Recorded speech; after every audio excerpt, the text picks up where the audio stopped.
All right, once you know what the zeros are, there's going to be the opposite of that, 2. This is multiplicity of 3. And there's only 1 there, so it has to be choice B. But notice if I were to solve that, if I were to set that equal to 0, I'd have to add 7 and then square root it. And when you square root it, you add the positive negative. Now this one's kind of hard. They want me to write a polynomial for which f of negative 2 equals 30. And this one's very involved.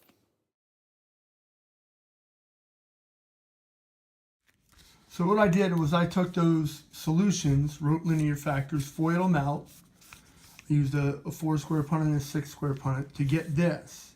Now the question states that f of negative 2 equals 30. Well, what I have to do is plug in the negative 2 and see what that actually equals. If it equals 30, I'm done. That's my answer. But when I plug negative 2 into that, that gives me negative 8. Negative 13 times negative 2 is plus 26. I can't plug anything into that, so it just stays. And that's going to give me 26 minus 20, which is just 6. Now, negative 2 does not equal 6 when I plug it in. So what do I have to do to that 6 to make it equal 30? I have to multiply it by 5. So when I multiply this by 5, that 6 becomes 30. What that means is I have to multiply this by 5. And that's going to give me 5x cubed minus 65x minus 60.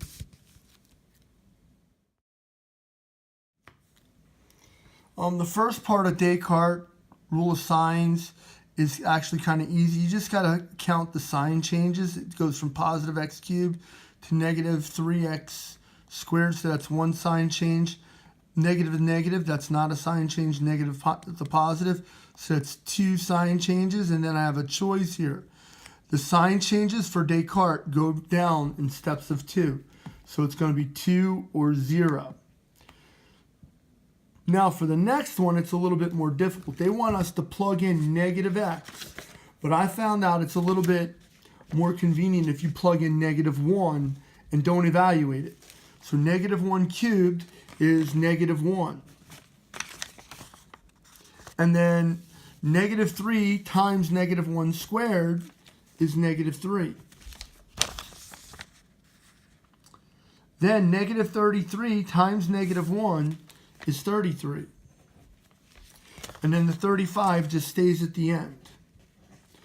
And because this is what happened to the coefficients after I plugged in a negative 1, I'm going to count these sign changes. And notice, there's no sign change from here to here, but there is one sign change. So that means my answer is choice D, one sign change.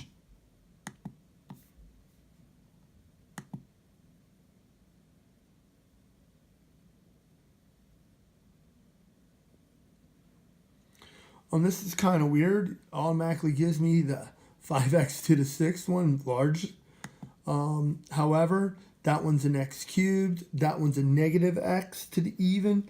That's a negative x to the even, but it is moved up, so it has to be choice A.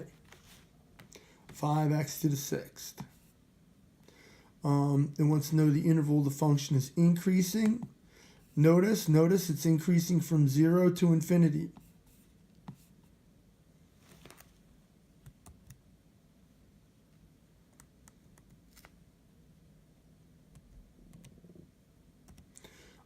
However, that 0 gets a bracket.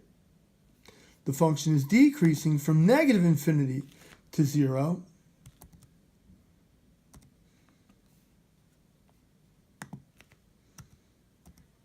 And that 0 gets a bracket as well. Whoop, not a brace, a bracket. Be careful to not shift on that.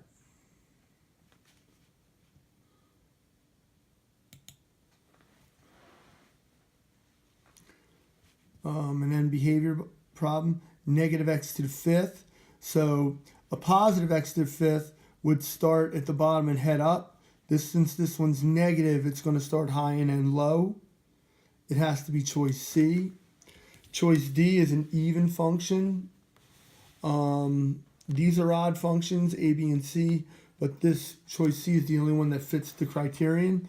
This one fits the criterion, but notice it had a little shift up of the turning point.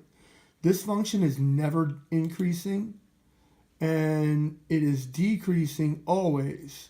So it's decreasing on all reals or negative infinity to positive infinity.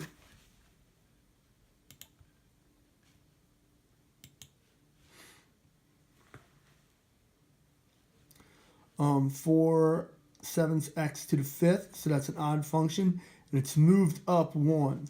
This one's at 0, 0. It can't be choice A. This one's even. It's up, up. Can't be choice B. This one is at 0, 0. So let's see choice D.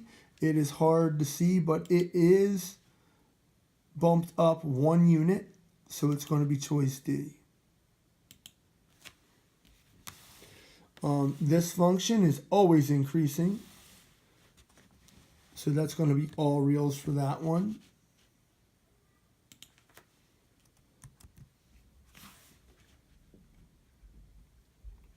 It is never decreasing.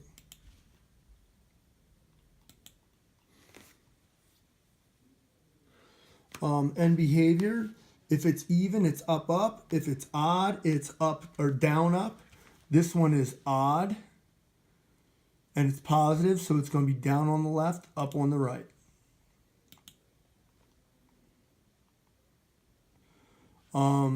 Odd, so it should be down on the left, up on the right, just like A. However, it's got a negative in front, so it's going to flip-flop it, and that's going to be choice D. Up on the left, down on the right. 29, even, positive, up, up. This would be a negative power to an even power.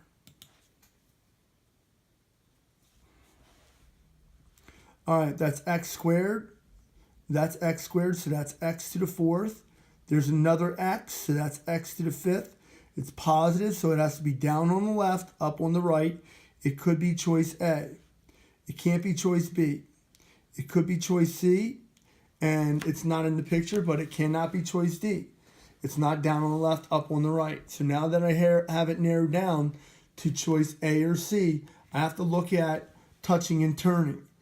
It's to the even power, so it touches and turns at 0. This has nothing, so it cuts through at x equals 1, 2, 3. So it's looking like it's going to be A.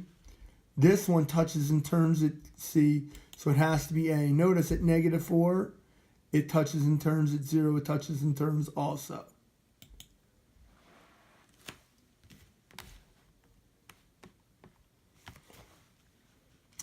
X to the third and x to the first gives me an x to the fourth. X to the fourth usually looks like an up, up W. And notice that one's a down, down WD. That's down, up. That's down, up. It has to be choice A by process of elimination.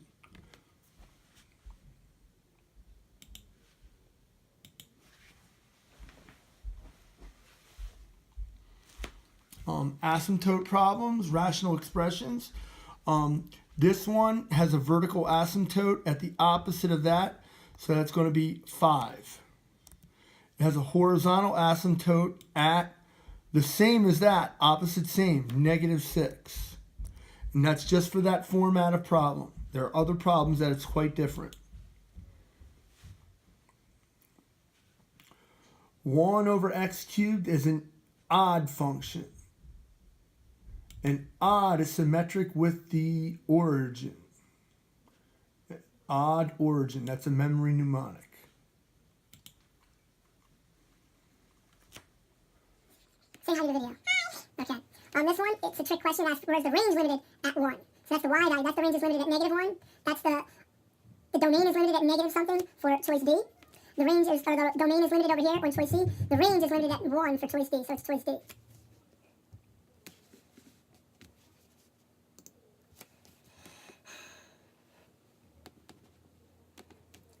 Multi-part question. 7x squared with a negative in front. So the graph of f is a stretch. These are always stretches for some reason of 1 over x squared, and it's a vertical stretch. The vertical stretch, it squeezes it out by a factor of, and it's number 1 top, 7. and it's reflected across the x-axis because the negative is out front. Now I have to figure out which one of these it is. It's stretched, it's going to be skinny, so it's going to be this one, choice C. Now the domain of this is everything but 0. Everything but 0. And that's written kind of funny. And we have to use this union symbol, not a U, but the union symbol. And that means everything but 0. The range starts from negative infinity and stops at 0, but 0 is not included like the parabola. 0 is not included like the parabola in this case. It is excluded. So that's just going to get rid, no bracket on that. The function is increasing. Let's take a look at the picture. The function is increasing from x equals 0 to infinity. Again, it's not a parabola, so it gets that bracket.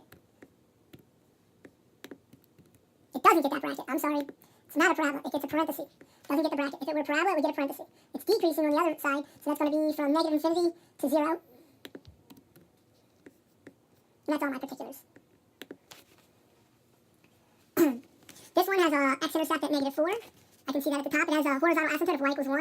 And it has a vertical asymptote of x equals negative 7. There's a y-intercept of 4 sevenths, but I think it's x equals negative 7 is the attribute that they give here. It's the opposite of the bottom. This one has an oblique asymptote. There is no horizontal asymptote because the degree of the top is larger than the degree of the bottom. Let's see here. Whole at negative 3, that's impossible. The graph has an oblique asymptote, and that's all they wanted from that. Again, it's because the degree of the top is bigger than the degree of the bottom. That's x squared, and that's just x.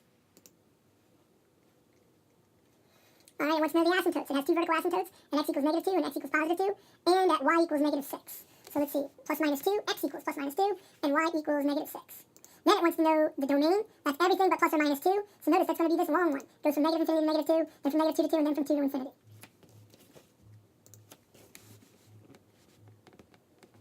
All right, wants to know which one this is. These can be tough. First, I notice I have a vertical asymptote at x equals negative 7. So it could be A. That looks like negative 7. It cannot be B. It cannot be C. It could be D. Now I got to see what the y-intercept is. This y-intercept and x-intercept I can use. Notice this y-intercept is negative for this choice. And I can find the y-intercept really quickly by just covering up the x values. So the y-intercept when x equals 0 has to be positive. So it can't be choice A. It has to be choice D.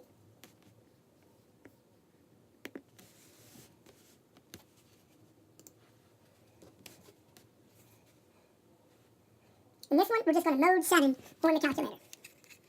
You hit mode 7, and that's a table mode. And we're going to type that monster in just like it looks. I'm going to hit the fraction bar to get the fraction running.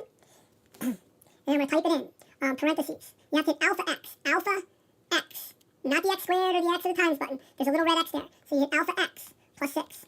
Close parentheses, open parentheses. You type it in just like it looks. Alpha x minus 3. Down arrow, parentheses, alpha x plus 3, close parentheses, alpha x minus 5. Well, I know it's going to have asymptotes at negative 3 and positive 5. I don't need g of x. I'm going to start at negative 4, because I know it has an asymptote at negative 3. So I'm going to start at negative 4. I'm going to end at 6, not negative 5. I'm going to end at 6. And I'm going to step by 1. And with this information, at negative 4, it's negative. At negative 4, it's negative, so it could be A. Let's see if it could be B. At negative 4, it's positive. It can't be B. That's nice to know. At negative 4, it's negative 1.55. So let's see if it's choice C. At negative 4, it's negative. It could be choice C. At negative 4, let's see what it is. This one's negative also. So we only eliminated choice B. So now we're going to go to negative 3. Notice that's where my asymptote is. At negative 2, it's positive.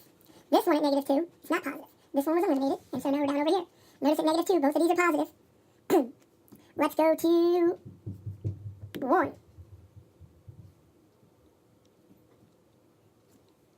At 1, this one's negative.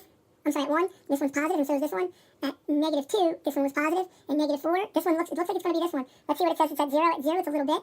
Positive number. I don't know if it could be that one, though.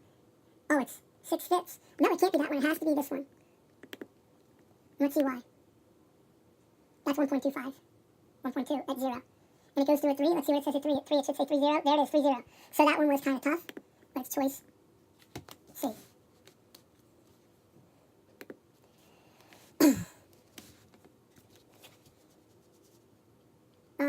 Pretty good, they're all correct.